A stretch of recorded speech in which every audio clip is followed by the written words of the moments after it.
Hello, my wonderful people, and welcome back to my channel. Watch as Sunday Igboho apologizes to Ooni of Ife over controversial comments. The popular Yoruba activist Sunday Igboho on Wednesday tendered an apology to Ooni of Ife. Igboho had earlier said that Ooni of Ife is an embarrassment to Yoruba land because he isn't showing support to the struggle. Rather, he's trying to discourage him from fighting Fulani herdsmen.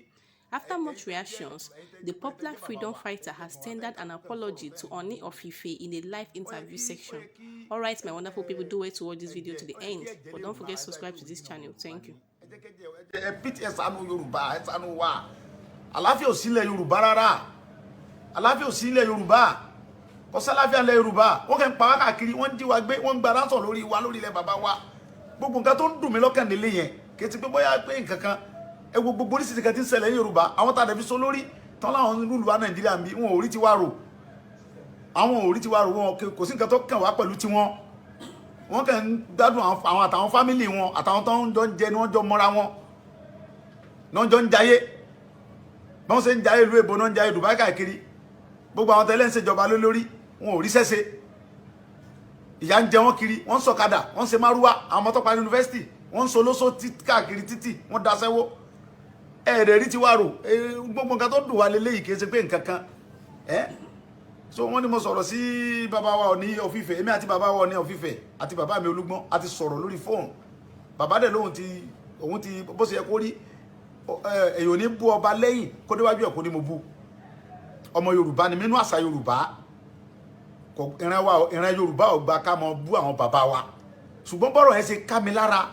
ló fa àwọn ló gbé mi lórí ọ̀rọ̀ yẹn. Bó ṣe ká mi lára ni mo ṣe sọ̀rọ̀ yẹn láti sọ bẹ́ẹ̀. Kéde sí bàbá wọn nìkan ni mo fi bá wí. Pé gbogbo àwọn bàbá wa wọn ṣe dáadáa sẹ́mọ̀ pé tẹ́yàn bá ń sọ̀rọ̀ tọ́rọ̀ bá ń lọ àwọn lè gbéyàn tọ́rọ̀ bá ń lọ kìí ṣe bàbá ni nìkan mo fi bá wí. Gbogbo àwọn bàbá wa mo ní ẹni bá wo fídíò yẹn mo lẹ́rìí pé tí wọ́n bá dé Àbújá ọ̀tọ̀ nìkan tó máa lọ ń sọ ń bẹ̀ kìí sọ̀rọ̀ wa wọ́n máa lọ ń tà á fún Fúlàní ni. So ọ̀rọ̀ bàbá àtọmọ ni mi àti bàbá wọn ni àtijọ́ sọ̀rọ̀ àti bàbá Olúgbọ́n. So mi ò bú bàbá mi Ọọ̀ni tó bá dẹ̀ jẹ́ tó bá dẹ̀ dàbí pé mo bú wọn so tí èsì kí bàbá wa dáríjì mi. Ẹ jọ̀ọ́ gbogbo ẹ̀yàn ọmọ Yorùbá nílé lóko lẹ́yìn odi ẹ jẹ́ ká jí gìrì lórí ọ̀rọ̀ Yorùbá lórí ọ̀rọ̀ orílẹ̀-èdè àbí orí ọ̀rọ̀ ilẹ̀ wa ẹ jẹ́ kó múmú ẹ jẹ́ káwọn fámìlì wọn múmú láyà wa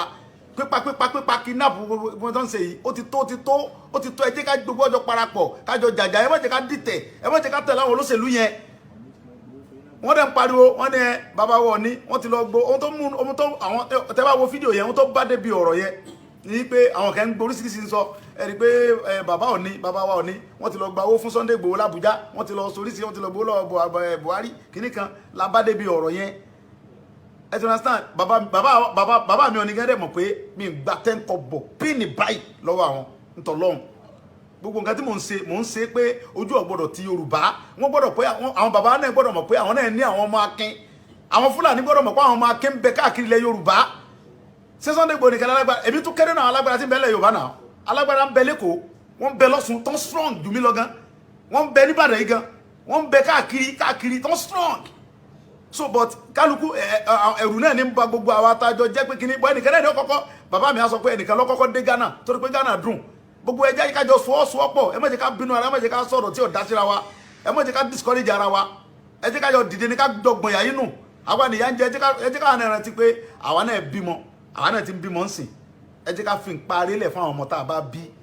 ṣé káwọn ọmọ táwọn náà bá tún bí kí ọ̀tá àwọn ọmọ tiwa kọ́ ọmọ solóso ni ṣé kọ́tà àwọn ọmọ tiwa náà tún mọ̀ sí ẹ̀rán dáradára kiri ni kọ́dà gbogbo àwọn ọmọ kàwé wọn ò ríṣẹ́ ẹ wá sọ wá di pé ẹni tí ò ní tọrọ kọ́wọ̀ lápò tó gbéra láti bìnrin ẹwọ́ tán gbogbo oríṣi ojú gbogbo títì wa kò sí security. Ẹlòmíín bẹnu ọkọ̀ tó yẹ pé ọyáwó ọkọ̀ tó fi ọkọ̀ tí ń lọ sí Èkó ni wọ́n kidnap ẹnu gbó mẹ́yẹn wọ́n ní kọ́ mọ lọ sàn yìí báyìí àwọn Fúlàní yẹn máa wà wọnú gbó lọ wọ́n ní dandan ẹ tí ọba rò sàn ọba sùn tí ọba ṣe wọ́n padànù gbogbo orú nǹkan báyìí kò wá òkè mo fẹ́ kí gbogbo ẹ̀yin bàbá wa káàkiri gbogbo ilẹ̀ Yorùbá gbogbo tí gbogbo Yorùbá bá wà ẹ jẹ́ kájọ parapọ̀ kájọ jàjà òmìnira yìí ni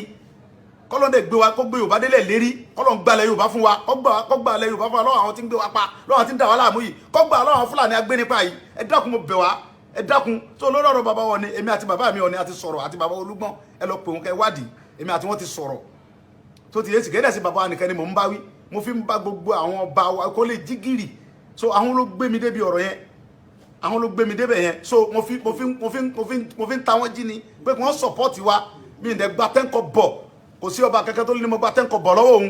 ọba tó bá dẹ̀ ni mo gbọ́ lọ́wọ́ kó sọ fún mi so ìdí nìyẹn ẹ dákun gbogbo àwọn Yorùbá jẹ́ ká pa ọ́ pọ̀ so bàbá wọ ni mo rọ̀ yín mo bẹ̀ yín mo fi orí adé bẹ̀ yín ẹnu mi ò gbà láti sọ̀rọ̀ burúkú sí yín torí pé inú àṣà Yorùbá kò sí ẹni tí wọ́n bí ire tó máa sọ wípé ti bàbá òun ò ní da tàbórí bàbá òun ò pé so mo fi orí adé bẹ̀ yín lórí ọ̀rọ̀ yẹn àwọn ló gbé mi débẹ̀ ẹ ṣé mo dúpẹ́.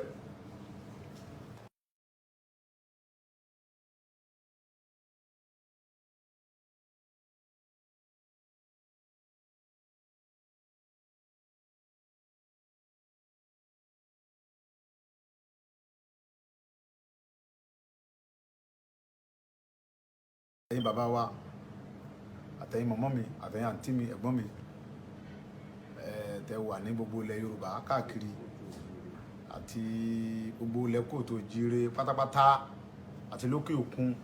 tẹjọ́ ọmọ Yorùbá tẹ̀ ń jà káàkiri kí kọ́lọ́ jẹ́ kí ilẹ̀ Yorùbá lè dáa lórí gbogbo ọ̀rọ̀ tó ń lọ lọ́tún lọ́sì ni mo sáré fi fẹ́ sọ̀rọ̀ jáde báyìí torí pé kó sọ Yorùbá ní ẹnu ọmọ ò gba ìyá pàdé mọ́ but ọ̀rọ̀ yẹn bó ṣe ń ká mi lára èmi ni mò ń wọnú gbóyè kiri ni mo rí àwọn kan tí ń ṣẹlẹ̀ ló dẹ̀ fi ń ká èmi lára èyí náà wò ó sìn ẹwù bí wọ́n ṣe pa kó tó kan Dr. Aborode ẹwù yẹn tí wọ́n ti pa dànù Saheed Ìbàràpá yìí náà ti pọkọ lóyún wọ́n pa kábíyèsí Ifọ̀n gbogbo ọba ilẹ̀ Yorùbá káàró òjìrì wọn ò gbégbèsè kankan lórí ẹ̀ gbogbo orúkọ báyìí ọmọ máa dùn yẹn ẹ wo yàwọn wọn pa Dr. Aborode ìlàmì broda mi ní.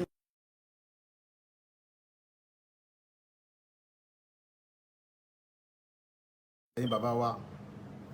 àtẹ̀yin mọ̀mọ́ mi àtẹ̀yin àǹtí mi ẹ̀gbọ́n mi tẹ wà ní gbogbo ilẹ̀ Yorùbá káàkiri àti gbogbo ilẹ̀ kóòtù òjíire pátápátá àti lókè òkun tẹjọ́ ọmọ Yorùbá tẹ̀ ń jà káàkiri kí kọ́lọ́ jẹ́ kí ilẹ̀ Yorùbá lè dáa lórí gbogbo ọ̀rọ̀ tó ń lọ lọ́tún lọ́sì ni mo sáré fi fẹ́ sọ̀rọ̀ jáde báyìí torí pé kó sọ Yorùbá ní ẹnu ọmọ ò gba ìyá pàdé mọ́ but ọ̀rọ̀ yẹn bó ṣe ń ká mi lára èmi ni mò ń wọnú gbóyè kiri ni mo rí àwọn kan tí ń ṣẹlẹ̀ ló dẹ̀ fi ń ká èmi lára èyí náà wò ó sìn ẹwù bí wọ́n ṣe pa kó tó kan Dr. Aborode ẹwù yẹn tí wọ́n ti pa dànù Saheed Ìbàràpá yìí náà ti pọkọ lóyún wọ́n pa kábíyèsí Ifọ̀n gbogbo ọba ilẹ̀ Yorùbá káàró òjìrì wọn ò gbégbèsè kankan lórí ẹ̀ gbogbo orúkọ báyìí ọmọ máa dùn yẹn ẹ wo yàwọn wọ́n pa Dr. Aborode ìlàmì broda mi ní làmì ní bẹ lójú rẹ̀ ó yẹ kí ẹ̀yin tẹ́ jẹ́ bàbá wa tẹ́ jẹ́ gbọ́n wa tẹ́ ń kálukú kẹ́ ń sọ̀rọ̀ tẹ́ ń bú mi ó yẹ kí ẹ̀jẹ̀ ó yẹ kí ẹ̀jẹ̀ lè rùn lára ẹ̀ tó yẹ pé original ọmọ Yorùbá ni ẹ jẹ́ kẹ́jẹ́ ẹ pìtì ẹ ṣàánú Yorùbá ẹ ṣàánú wa àlàáfíà ò sílẹ̀ Yorùbá rárá àlàáfíà ò sílẹ̀ Yorùbá kò sálàáfíà lẹ̀ Yorùbá wọ́n kẹ́ ń pa wá káàkiri wọ́n ń jí wa gbé wọ́n ń gba ránṣọ̀ lórí wa lórí ilẹ̀ bàbá wa gbogbo nǹkan tó ń dùn mí lọ́kàn nílé yẹn kì í ti pé bóyá pé nǹkan kan ẹ wo gbogbo oríṣiríṣi kan tí ń ṣẹlẹ̀ ní Yorùbá àwọn tá a dẹ̀bi so lórí tán láwọn lùlù wa Nàìjíríà ń bí wọn ò rí tiwa rò àwọn ò rí tiwa rò wọn kò sí nǹkan tó kàn wá pẹ̀lú tiwọn wọ́n kàn ń gbádùn àwọn àtàwọn fámìlì wọn àtàwọn tó ń jọ ń jẹ ni wọ́n jọ mọ́ra wọn náà jọ ń jayé bí wọ́n ṣe ń jayé ìlú èbó náà ń jayé Dubai káàkiri gbogbo àwọn tẹ́lẹ̀ ń ṣèjọba lórí wọn ò rí sẹ́sẹ́ ìyà ń jẹ wọ́n kiri wọ́n ń sọ̀kadà wọ́n ń ṣe márúwá àwọn ọmọ tó parí yunifásitì wọ́n ń so lóso káàkiri títì wọ́n daṣẹ́wó ẹ̀rẹ̀ rí tiwa rò gbogbo nǹkan tó dùn wá lélẹ́yìí kì í ṣe pé nǹkan kan so wọ́n ní mo sọ̀rọ̀ sí bàbá wa Ọọ̀ni of Ifẹ̀ èmi àti bàbá wa Ọọ̀ni of Ifẹ̀ àti bàbá mi Olúgbọ́n àti sọ̀rọ̀ lórí fóònù